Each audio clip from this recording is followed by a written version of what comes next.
you doing? Oh my gosh. Well, so much for us starting this video. Now I can't even hear you because you're laughing too loud.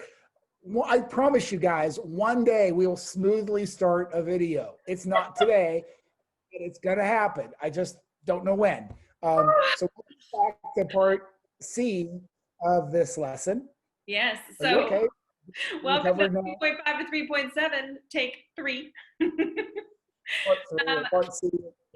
Now we have last section. We talked about how to set up the experiment and the things we need to do. Now we're going to try to interpret the results once we've designed the experiment well. Do you remember the 4 things, Mr. Bobby?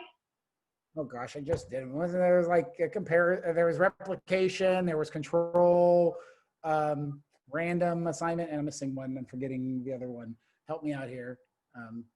Dang it. I don't remember. I got them out of order. I know that's what makes it harder. Yeah. Random assignment, control. Help me. I had 3 of the 4. That's 75. I got to see. No, you got to get it now. You got to get it. I know you can do it. Dang it. Replication. I probably said it because I've said 17 different things. Oh, well, let's just go on. All right. Okay, so we're going to interpret the result of our well-designed experiment that we've been looking at. Okay, so the John versus janitor.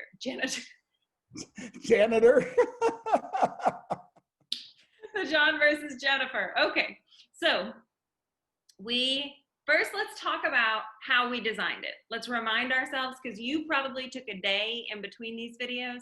Let's remind ourselves of what we did, okay?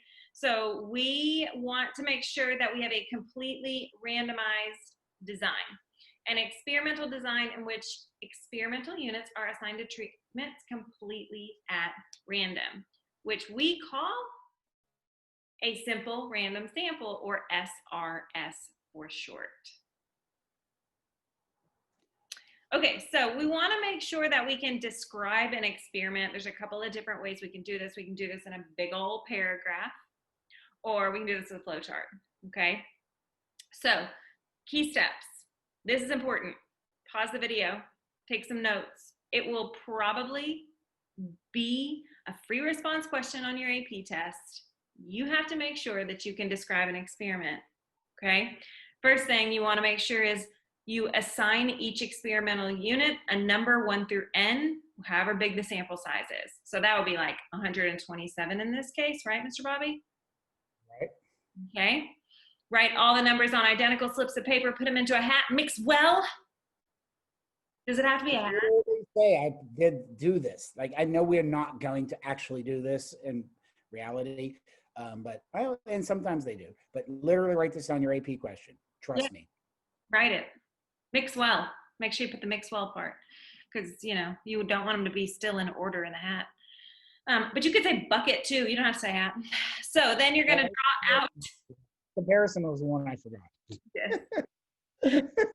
3 slides later. It's fine. It's fine. So then you want to draw n slips of paper out, which however long your treatment group size is, without replacement. In this case, without replacement. Okay. So that's important, whether we replace or we don't replace. We're going to talk about this later. In this case, we're taking out 67 slips of paper for the John group, and then however many it was for the Jennifer group. And we're assigning them. And then we're going to compare response among the treatment groups. Am I doing this too much? It's kind of hard to follow, but that's okay. No, I was saying I was assigning them. Oh, you were assigning them. Okay. I was assigning them as you were describing it. So here's what it would sound like if I asked you to put this on an FRQ on a test. You would say, assign each faculty member an integer 1 to 127. Write integers 1 to 127 on identical slips of paper, put them in a hat, mix well. Draw out 63 slips without replacement. The corresponding faculty members will receive John application materials. The remaining faculty members will receive Jennifer application materials. At the end of the experiment, record faculty members' ratings of applicants' hireability and starting salary estimates. Finally, compare these results among the 2 groups. Literally just follow this. Remember, my wife's a grader and they are looking for this random assignment. You can't say I'm going to take the first 63 and do that because it's not random assignment. Okay, it would. So this is paragraph form. If you don't like a paragraph form, you could take 127 faculty members, split them into 2 groups through random assignment. 63 and 64 receive Jennifer and John, then record, then compare. Okay, so here's how you would do it in a flow chart if you'd rather do it in a flow chart than in a paragraph. Cool? You like it? I like the paragraph, but I'm old school. Okay, take a second, pause the video, review. Okay, we're back. I'm still paused. You're still paused? I thought they were back. I think yeah, we don't actually have to pause. They have to pause. Oh, sorry. I got confused for a second. Okay, here's the results of the experiment. I know you were wondering. You've been wondering for minutes and minutes and minutes. And we didn't actually do it. Remember, this is a result of an experiment, gender bias. There's the citations down there from, you can go read the full experiment. But after all of the review, the Jennifer and John applications were given job offers or were made offers. We can have their ratings and their starting salaries based on those job offers. Yeah. So John's average offer was 30,000-ish. And Jennifer's average offer was 26.5-ish. What do you think? That's not so nice. That's a little bit of difference. I mean, that's a few pairs of shoes in my world. That's a lot of pairs of shoes in my world. Yeah, I do. Yeah, I'm just saying. I didn't even bring out the purple shoes. Wow. But the other thing is, like, the hirers gave them a rating, gave them a score, and it looks like that score went from 1 to 7 or 1 to whatever. And John's resumes were rated about 0.8 of a point higher on average. Now remember, those resumes were identical. Yep, guys, this is what is so important about the control. Okay, you can't say, well, they went to different schools. You can't say, oh, well, somebody had a higher GPA. Somebody had an internship. Because they didn't. They came in looking the exact same except name. One thing. No confounding here, right? Only difference is name. So here's the loss. Does it make you go, Is it big enough to make you go, no, that's not okay? Well, and I don't know about the rating scale, and I don't know exactly what that means, but what I do understand is this, and that's a $3,700. That's a chunk of change. Yeah, it is. Yep. So the differences were found to be significant statistically. I don't know why I can't talk tonight. Okay. So there's the whole second semester of this course where we're going to talk about how do you determine if it's statistically significant. Okay. Right now, go ahead. I was going to say, you may have heard that term in terms of, like, they'll talk about studies on the news, or you'll hear stories about it.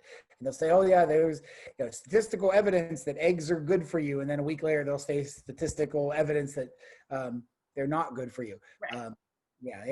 But there's a high threshold, and that's we're going to spend a lot of time on that. So just know that there's going to be some method we'll come up with that, and that's important. There's math.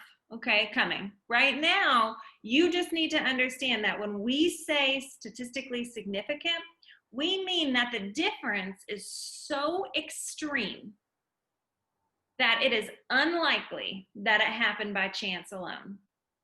That just happened to be this time it was the boy, but next time it's probably going to be the girl, right?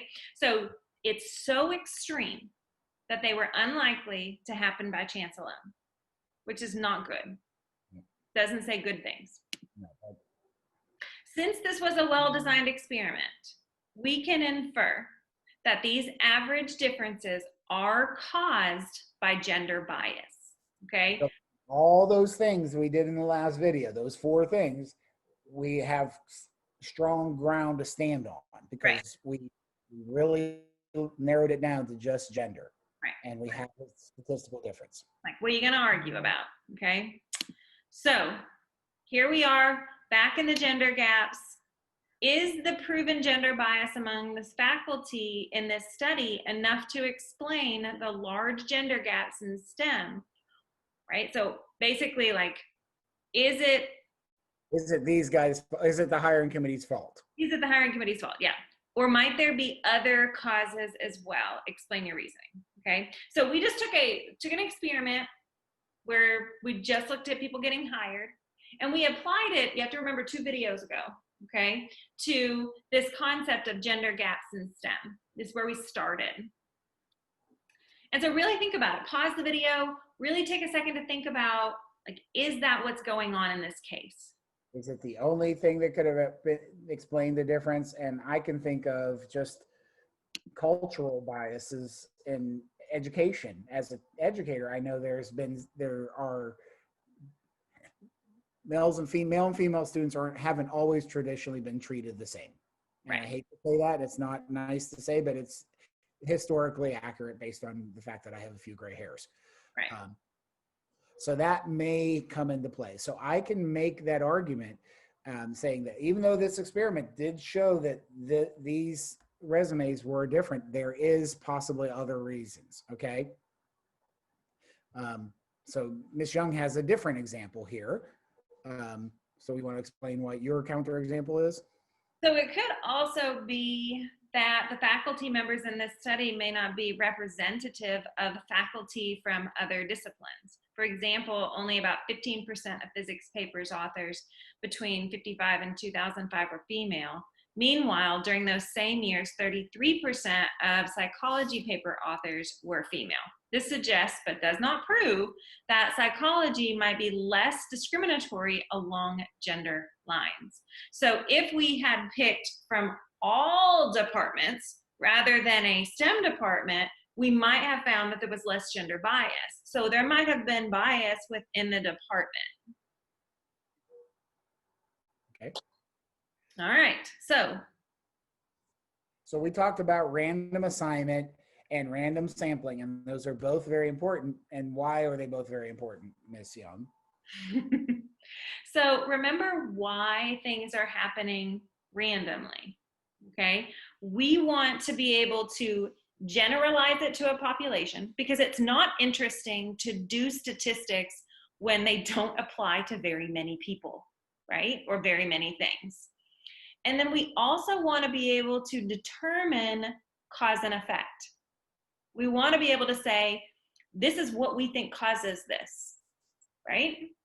So the random sampling, that's what allows us to say, okay, we sampled the whole population randomly. We can talk about the whole population then. And then the random assignment allows us to get rid of the confounding and really narrow in and focus on what's actually happening in this experiment. And can we determine? Got really close to the camera. Okay, so don't miss this. Yes, there's a close-up of Miss Young. So important that you understand this. So if we do both, we can generalize everybody to the entire population, and we got the cause and effect. Now we can do one or the other. Sometimes we cannot all necessarily randomly sample, but we can do a random assignment. Well, then we can generalize the population, but not determine cause and effect. Okay, and that's not as strong of an experiment, but we may be limited. But if we don't do either one of them, we might as well just pack it in and go on home. Because there ain't no okay. Right. All right. That's it. That's it. We've got one more video. One more video. This big old John and Jennifer experiment.